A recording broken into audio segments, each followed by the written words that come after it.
ang Presidential Broadcast Service. Radyo Pilipinas. Radyo Publiko ng Bagong Pilipinas para sa Bagong Pilipino. Naghahatid ng mahahalagang balita at impormasyon na uugnay ng pamahalaan sa sambayanan. Tulay sa himpapawi ng serbisyo publiko. Radyo Pilipinas. Radyo Publiko. Ang boses ng Pangulo sa Iloilo. Radyo Pilipinas. 585 AM. Oras sa Radyo Pilipinas, alas 9:06 sa aga.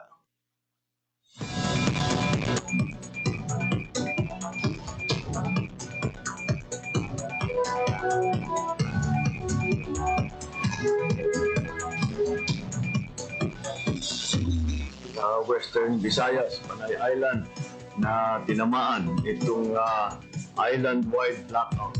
Ang pagsulod muli sa Masin Watershed. Pinaka-purpose na ini para sa operation nato. We have that in collaboration with the department. I am again standing up. Mapigtahan ang ilang freedom of expression. Office of Civil Defense naman po. Balita, issue, kag iban pa.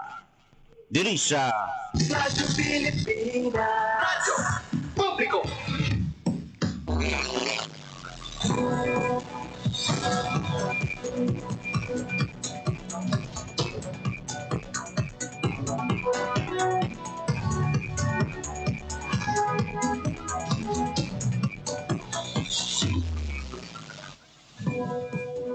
Turn Visayas, siyudad kag probinsya sang Iloilo kag kutob sa Marabatan sang amon pagserbisyo.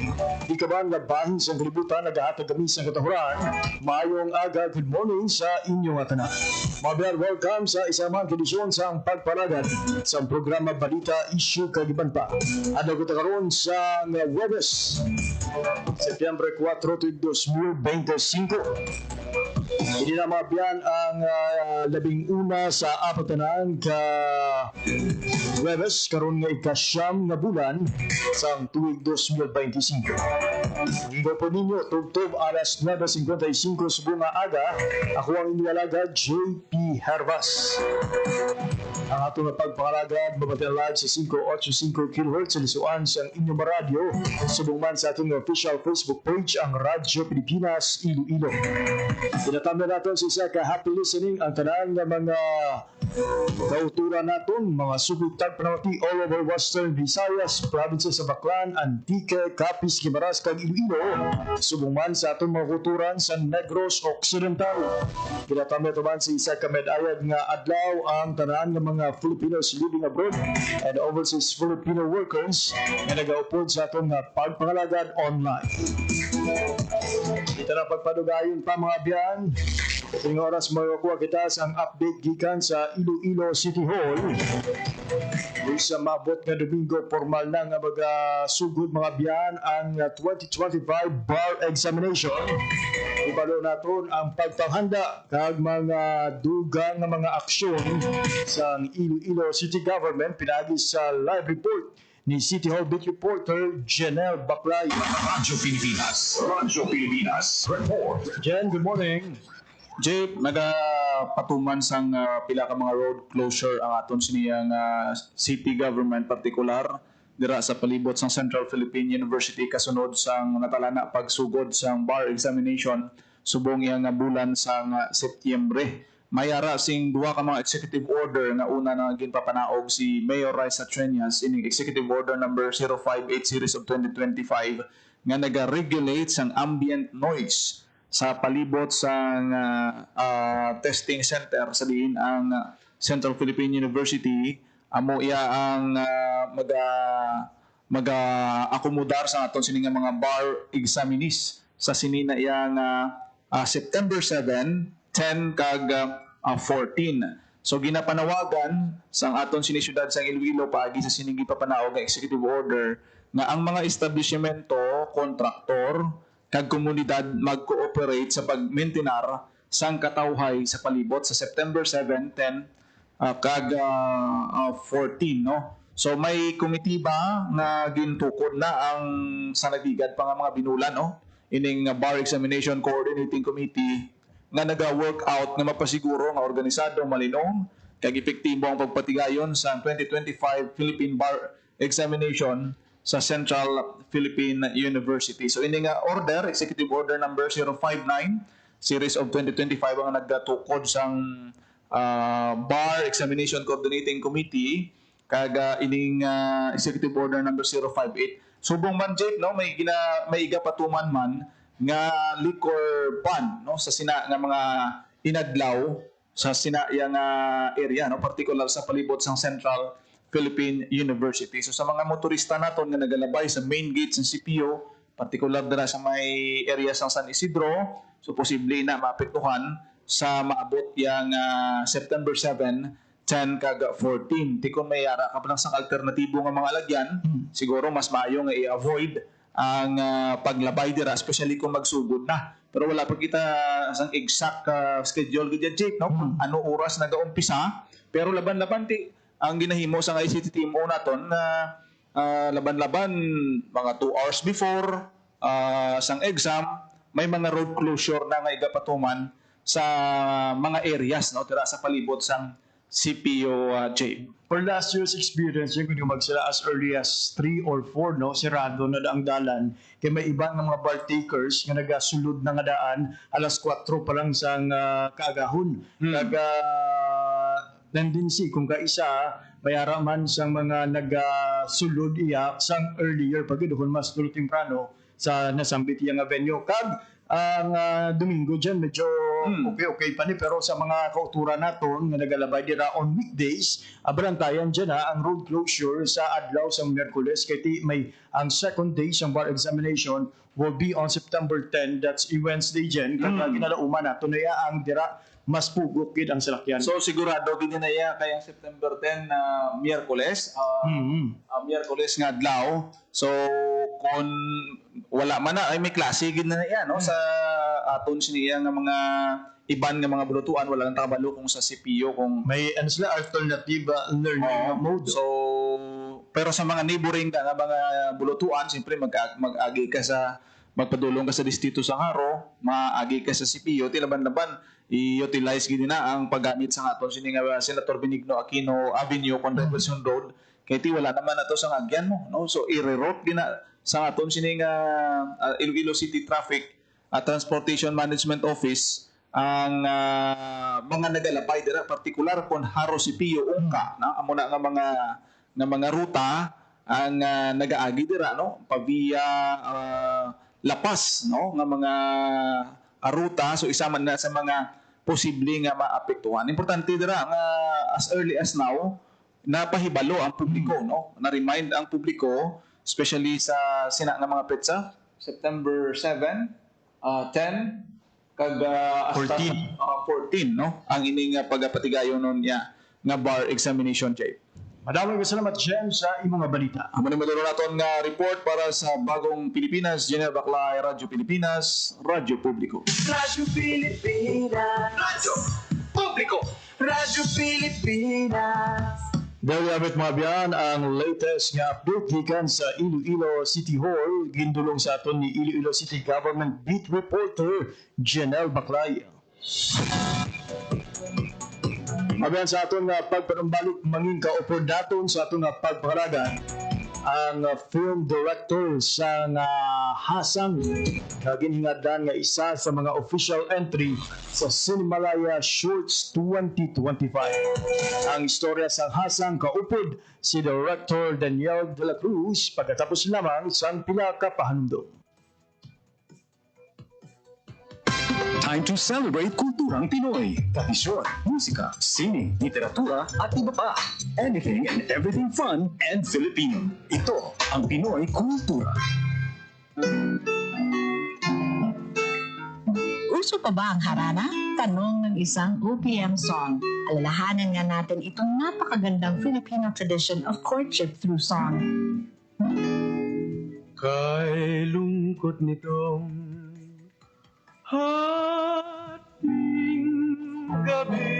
It's difficult to know exactly kung kailan nag-umpisa ang harana sa Pilipinas, but it was quite popular across Philippine provinces in the 1930s. For the benefit of the younger generation, harana is an old Philippine tradition of courtship where a man serenades a woman. Kaya ngayon ako'y lubhang naninimdim. Inihahayag ang nilalaman ng puso in a sweet rhythmic song with impassioned lyrics. Standing underneath the window at night, alone with his guitar, kung minsan may kasamang kabarkada na tutulong sa pagkanta o paggitara, susuyuin ang dalaga na tumunaw sa bintana. Oras sa Radyo Pilipinas, alas 9:16 sa aga sa siling oras, pumatiyan nato ng minsan ni President Ferdinand R. Marcos Jr. kasunod sa pagperma sa RA 12253. Present, House Speaker Martin Romualdez, and the members of the House of Representatives also here, the honorable members of the Cabinet, our partners. The President may now sign the enrolled copy of the bill. My fellow workers. Upon signing of the said bill, it shall now be known as Republic Act Number 12253,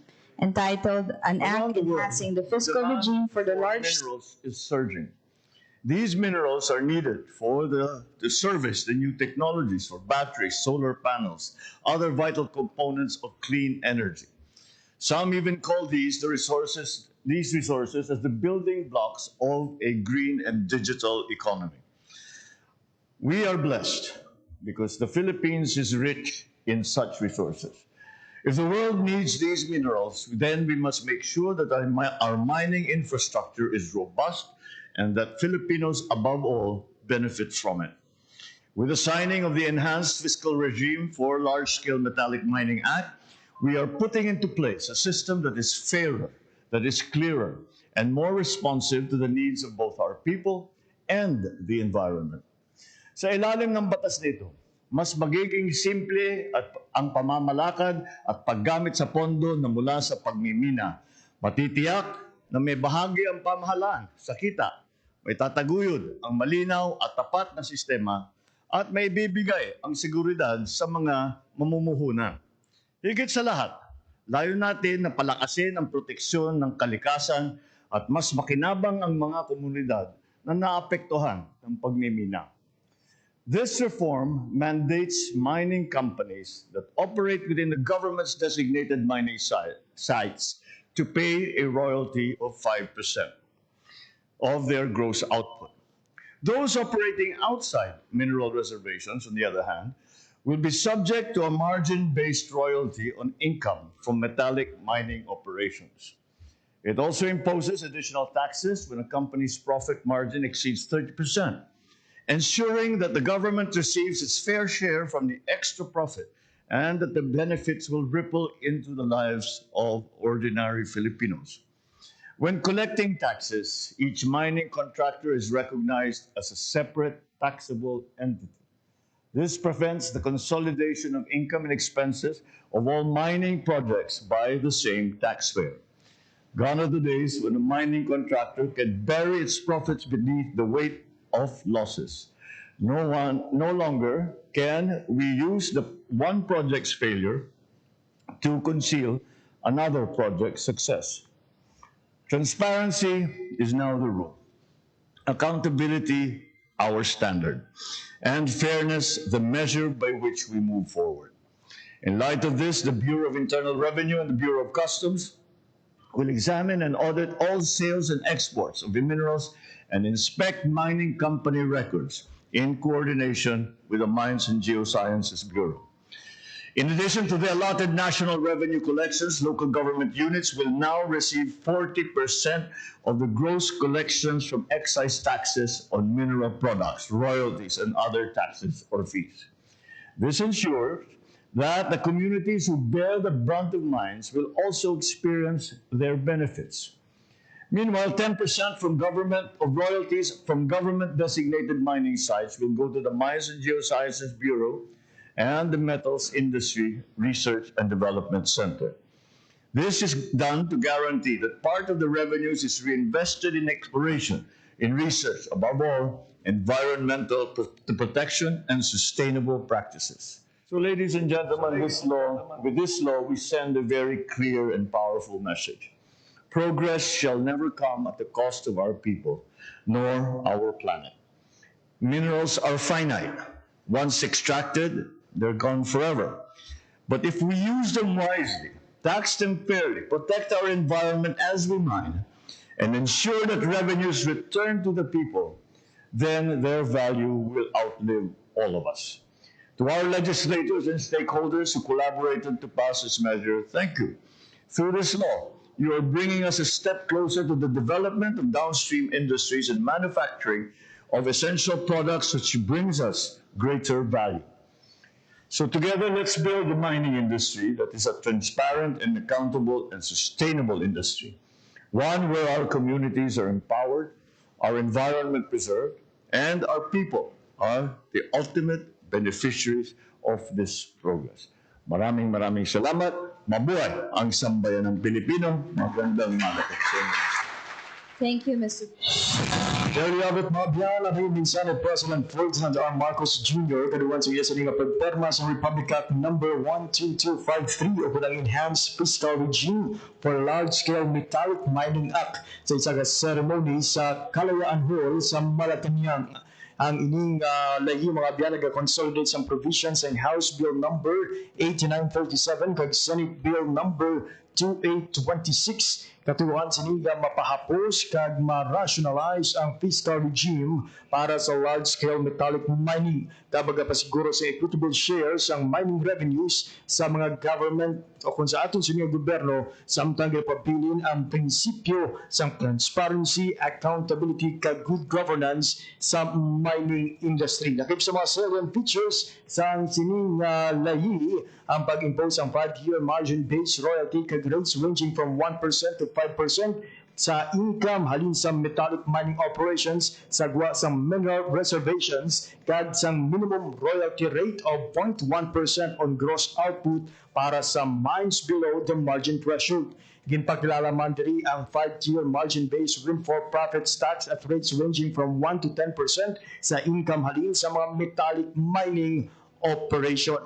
Kaga ginalauman mga abyan nga sa sining enhanced mining fiscal regime ma-improve ang governance pinagi man sa pagkakilala sa transparency kag accountability measures kaayon sa monitoring kag auditing sa mga mineral sales and exports, public disclosure sa mining data kag ang pagtukod sa multi-stakeholder accountability group. Oras sa Radyo Pilipinas, alas 9:23 sa aga. Katalitas ang malipot nga panumbong sa aton nga pagpanumbalik. Puna naton ang aton nga bisita of the day, si Director Daniel de la Cruz. At ang iya sining nga istorya aton hibaloon pagkatapos lamang sa pila ka pahanundo. Ang init! Kahit anong gawin ko, init-init pa rin. Naka-number 3 na yung electric fan at lahat. Oh yeah! Spicy. Parang tugon naman sa loob nito. Ito ang sikretong malupit. Kaya, cool ka lang. Pwede palamigin ang inyong mga kwarto sa simpleng pagbukas ng mga bintana. Ngunit gumamit ng kurtina upang harangan ang mainit na sinag ng araw. Ang mga electric fan, ilagay naman din kung saan malapit ang bintana para mas umikot ang bagong hangin sa loob. Laging tandaan, sa pagkonsumo ng kuryente, you have the power. Hay, presto parang pantropiko. Ho-ho! Para sa karagdagang impormasyon at energy-saving tips, hanapin ang Department of Energy sa Facebook o bisitahin ang doe.gov.ph. This is a public service announcement by the Department of Energy in partnership with the Presidential Communications Office and Radyo Pilipinas. Oras sa Radyo Pilipinas, alas 9:24 na sa aga.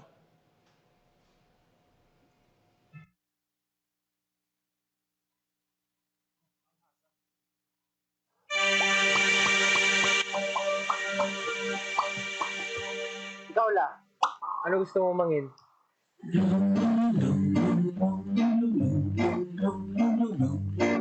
Tilapia.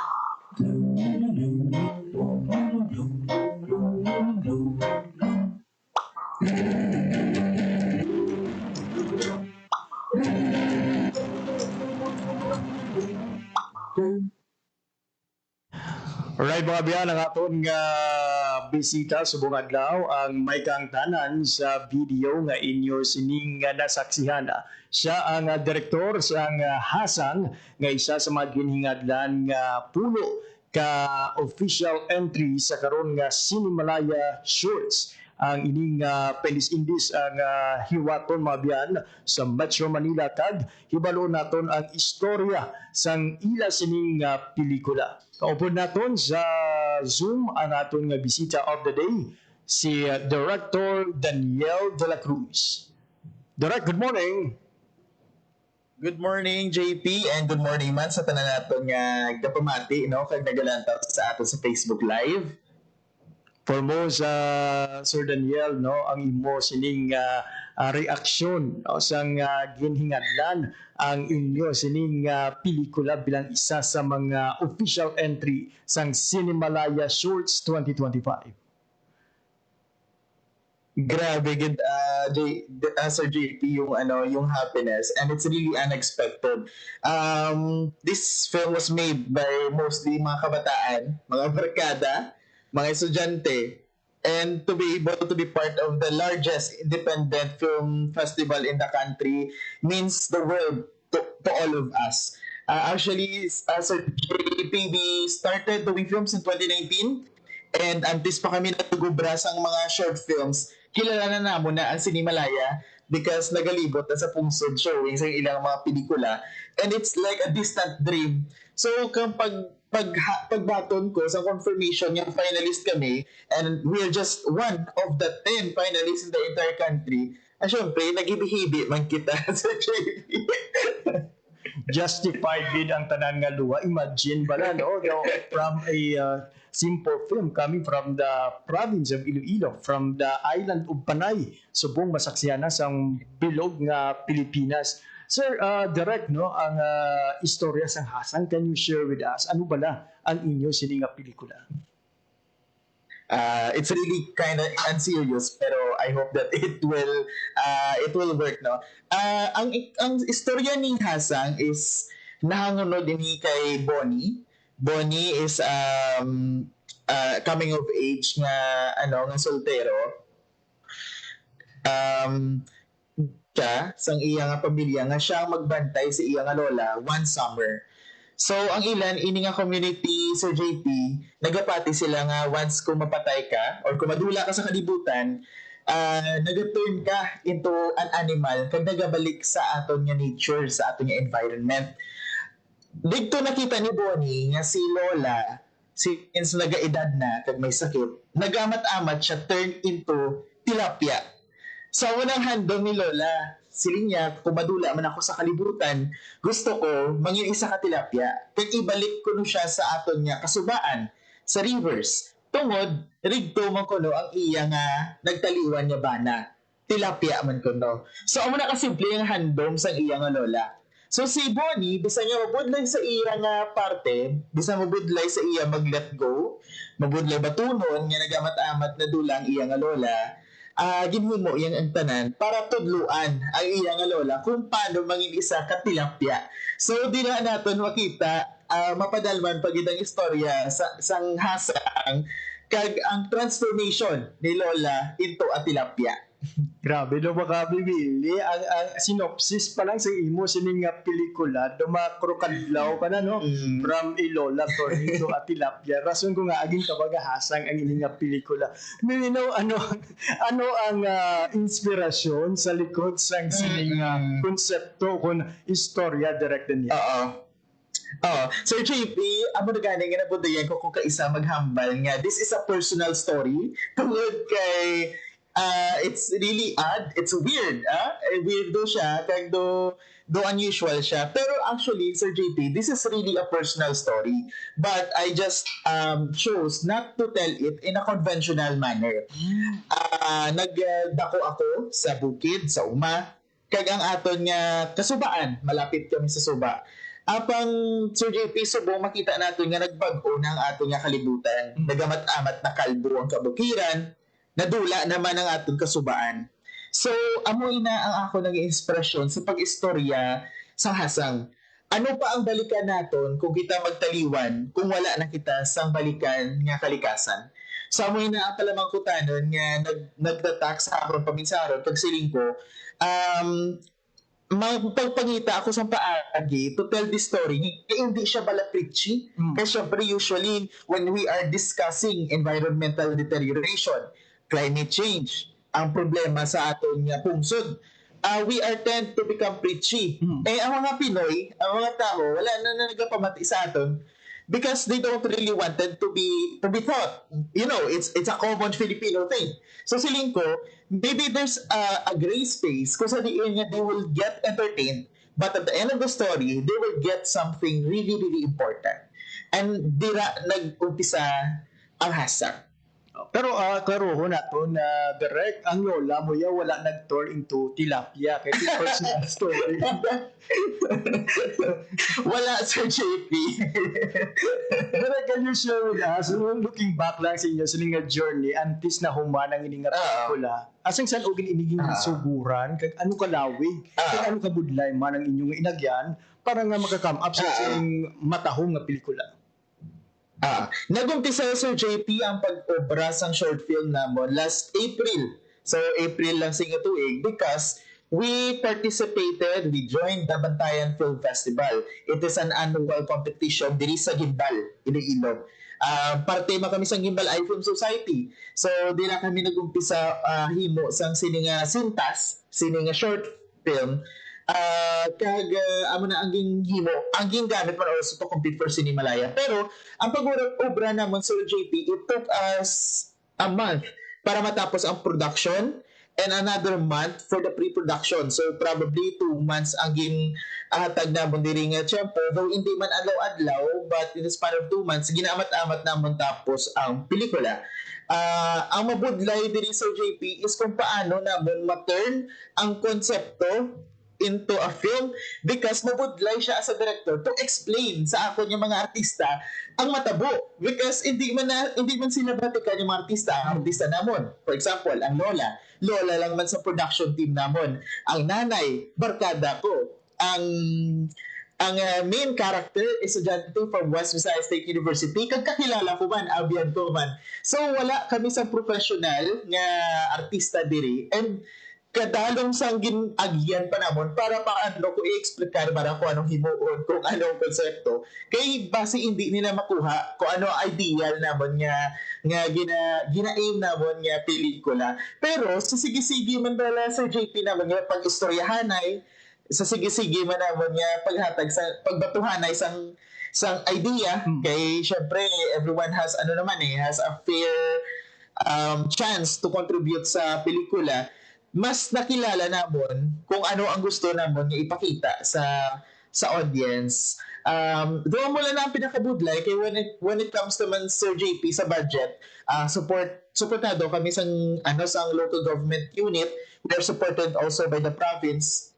We are supported by the Gimbal iFilm Society and many friends nga nag-contribute sa budget namon. So wala kami problema gid sa budget. But more likely ang challenge kid is atong pag-shooting kung paano ko explain sa artista nga istoryahon ang tilapia because we used a live tilapia.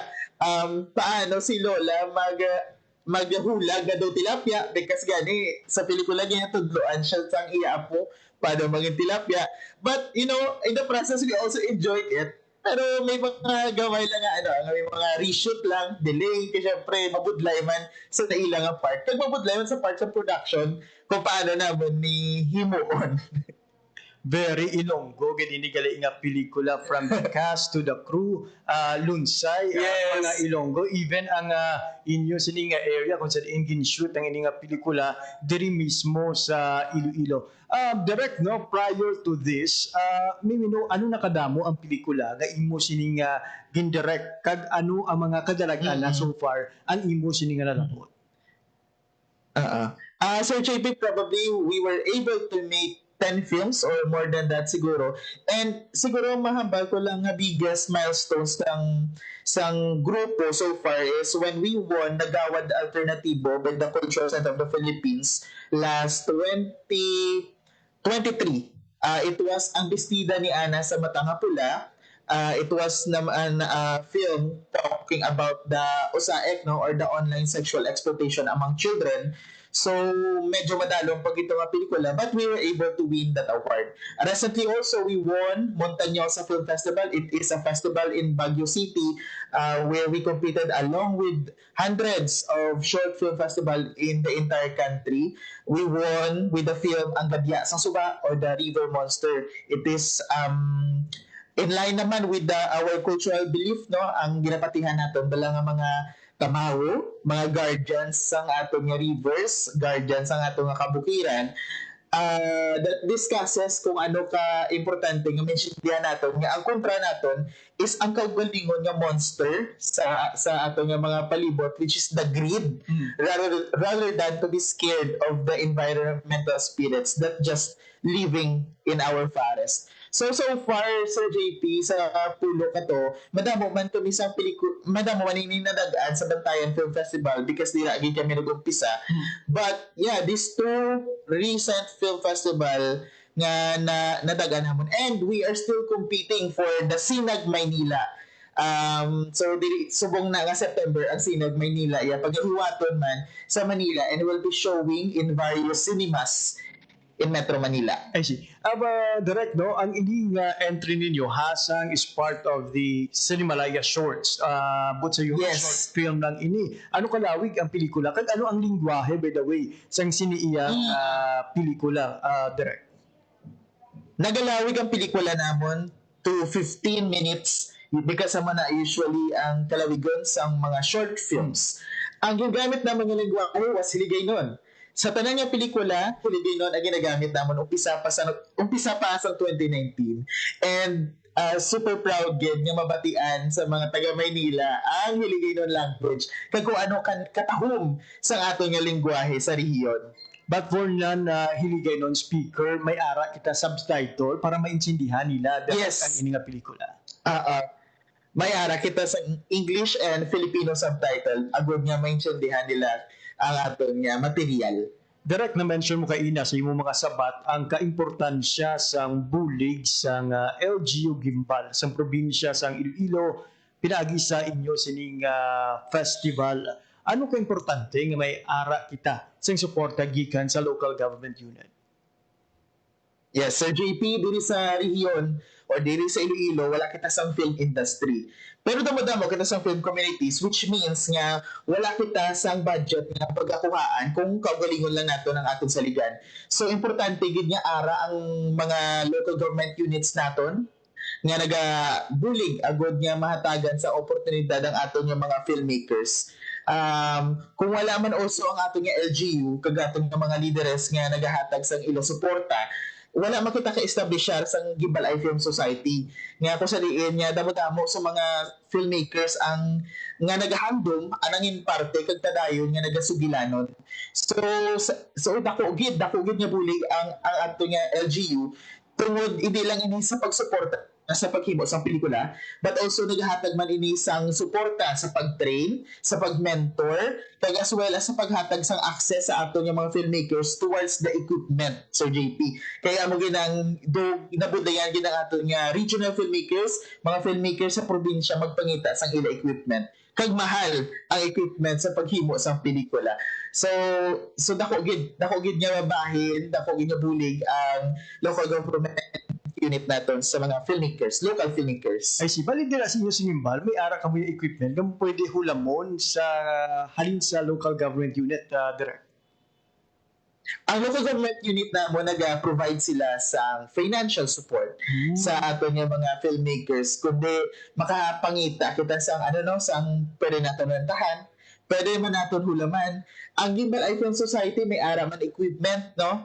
Gimbal Eye Film Society was headed by President Skim Guevara. So si Director Skim Guevara is very open nga magpahulam sa mga kagamitan para sa ato yung mga filmmakers. Apang hindi man tanan makahulam tungod usually gadululungan magkitasyon, pero with the support of the local government unit, ma-turn tagid ang ating idea into life through rent, through sa pagbakal o pagrenta sa mga equipment nga ini.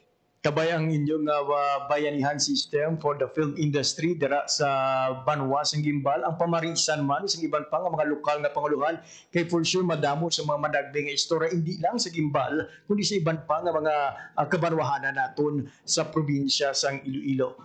Direct, speaking of suporta, paano bala makapalabot sang suporta ang Ilonggo community para sa inyo sining pagpaindis-indis sa Cinemalaya?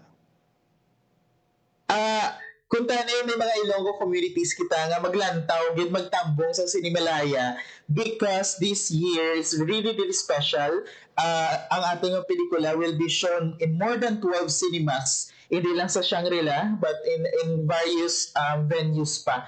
So I hope nga suportahan kita sa Ilonggo communities nga magkanto dito because hindi lang man kita actually Sir JP, hindi lang hasang ang nadala, may ara pa kita isa ka Ilonggo filmmaker led by Derek Seth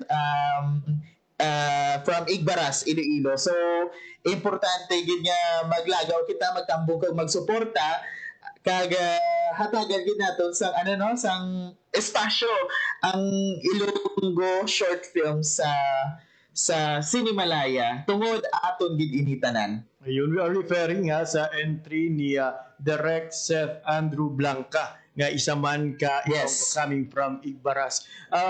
Sir Daniel, sa ato naman nga mga pamatanon nga luyag nga mangin kasubong ninyo, luyag nga maubra nga pelikula ang ilang nga ginasulat kay ginapanudong nga istorya. Ano bala ang tips kag mensahe ni Director Daniel de la Cruz? Para sa tanan yung mga filmmakers, you have to start now. Ako, Sir JP, sa nag-umpisa sa pelikula, wala ako equipment. And I feel discouraged to start making films tungod wala ako camera. Kung wala camera, I usually borrow or I use my phone to make films.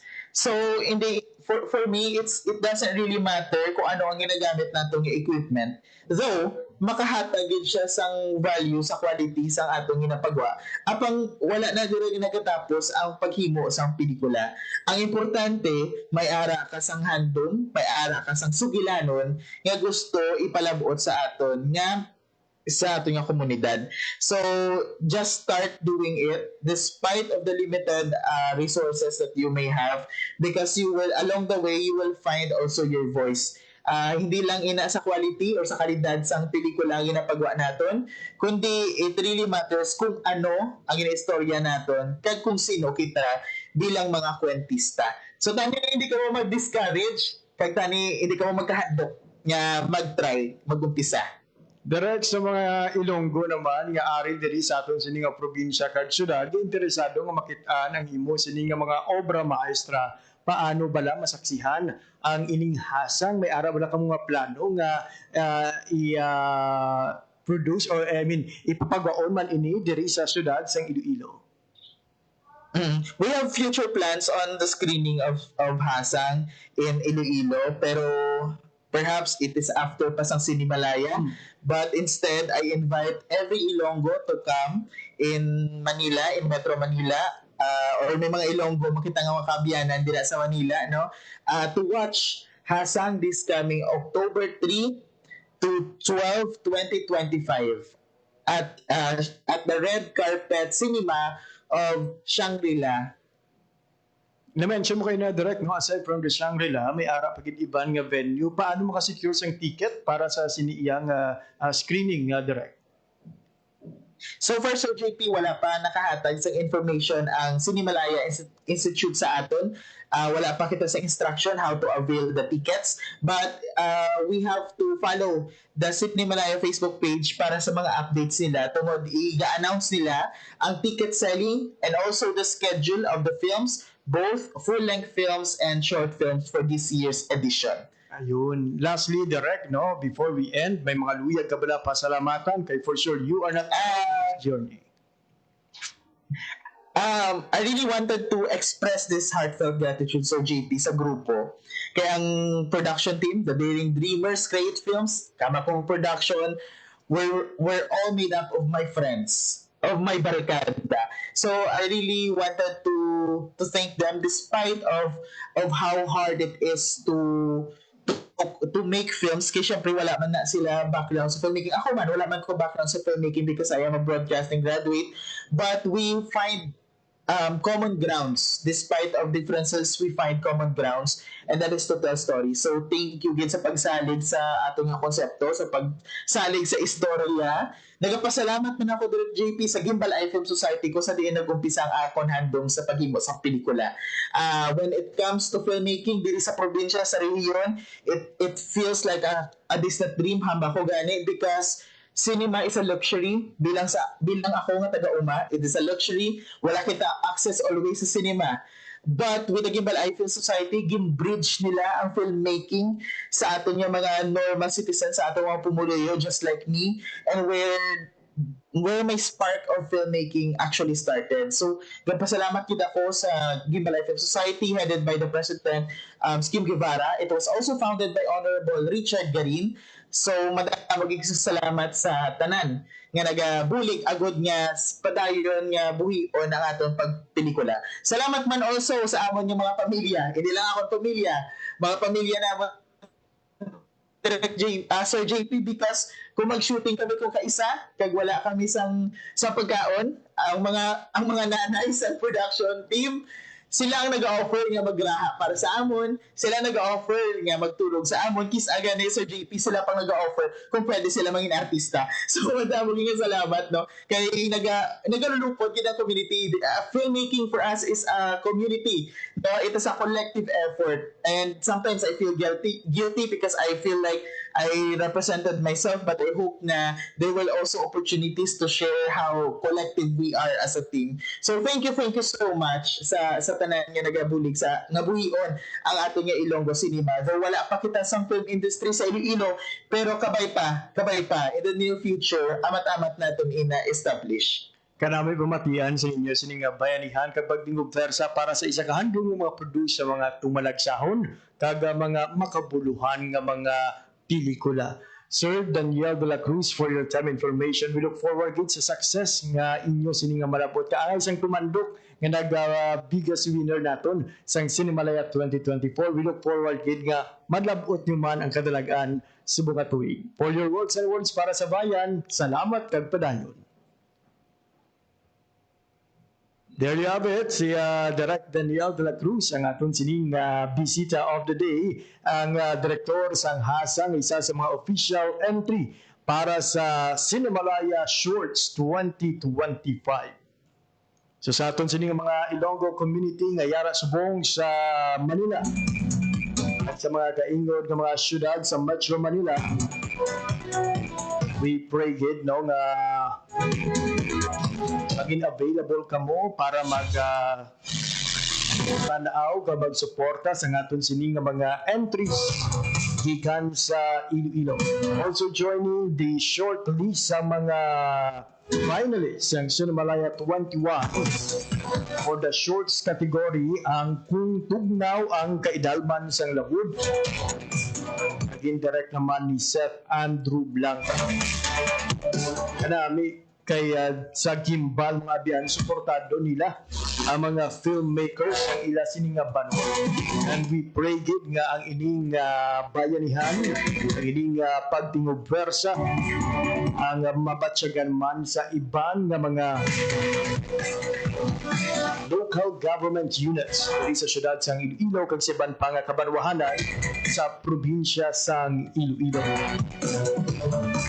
Ano naman mga biyan sa nagligad nga 2024 Cinemalaya, kinkilala nga Best Full and Film ang pelikula nga tumandok sang Southern Lantern Productions kag direct sa mga Ilonggo filmmaker sanday direct Richard Jerry Salvadico kag direct Arlie Sweet Sumagaysay. Ang pelikula ginabidahan na Janaika Sangher kag Felipe Ganancial kaupo ng mga katapos ang ati community sang sitio Kabarangkalan sa Barotac Viejo. Ang ila sining pelikula nagatuyo nga matagan sang kasadagan ang paghimudpos o kon kabudlayan sa mga indigenous peoples nga maamnigan ang ila kadutaan kag identity.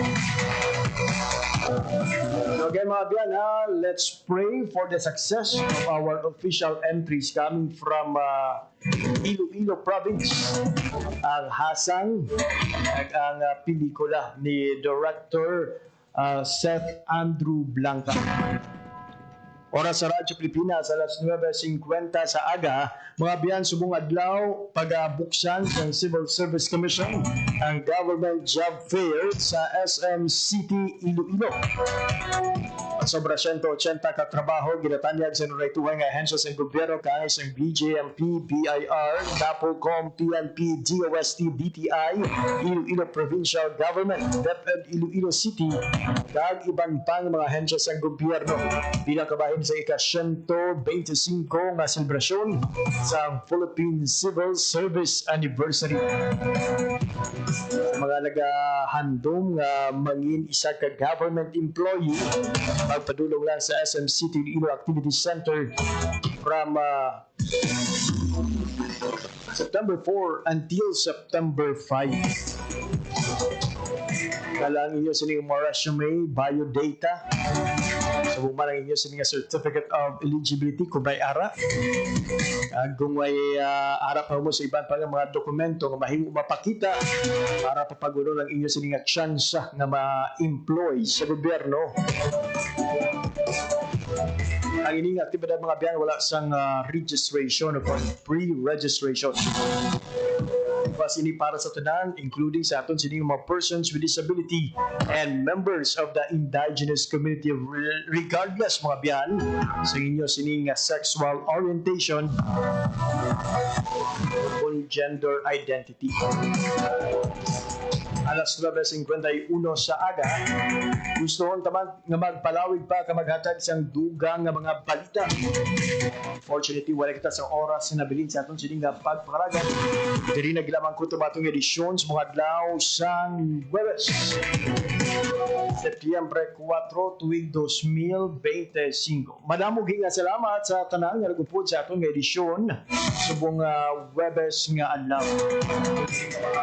Palamati nga nag-upod sa atong sining pagpakalagan.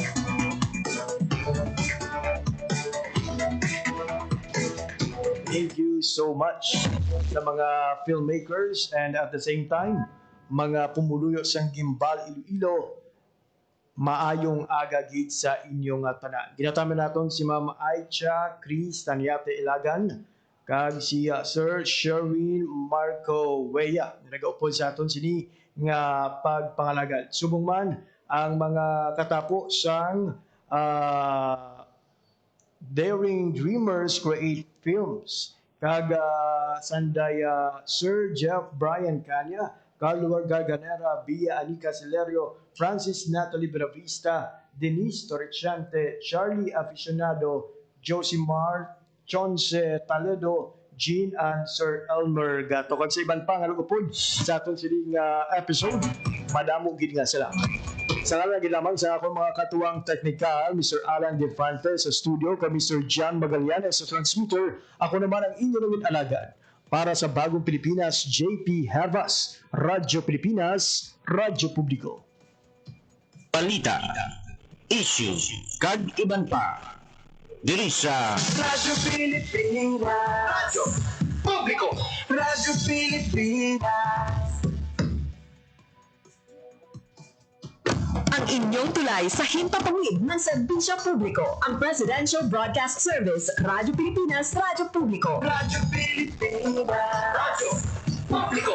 Kinilala ng pang-international at prestigyosong Asia Pacific Broadcasting Plus Awards 2025 para sa kategorya ng Government Streaming. Ito ay dahil sa epektibo nitong pagsasanib ng mga tradisyonal na media tulad ng telebisyon, radyo at print para masabayan ang mabilis na pag-inog ng mundo ng digital at social media tungo sa mas epektibong paghahatid ng mahahalaga at napapanahong mga impormasyon sa mamamayang Pilipino.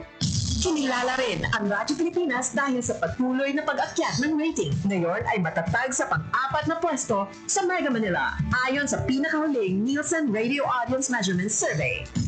At sa social media, nakamit ang higit 2,000% pagtaas ng bilang ng mga sumusubaybay sa Radyo Pilipinas page sa unang bahagi ng 2025. Patunay ito na ang inyong Radyo Pilipinas Radyo Publiko ay tunay na kaagapay ng inyong pamahalaan sa paghahatid ng serbisyo sa mga mamamayang Pilipino. Mula sa aming lahat, sa ngalan ng inyong pamunuan at mga kawani ng Presidential Broadcast Service, kasama ang inyong mga himpilan ng Radyo Pilipinas sa buong kapuluan. Maraming salamat po sa inyong lahat, sa inyong pagtangkilik at pagkilala. Radyo Pilipinas, Radyo Publiko, Radyo Pilipinas, Radyo Publiko, Radyo Pilipinas.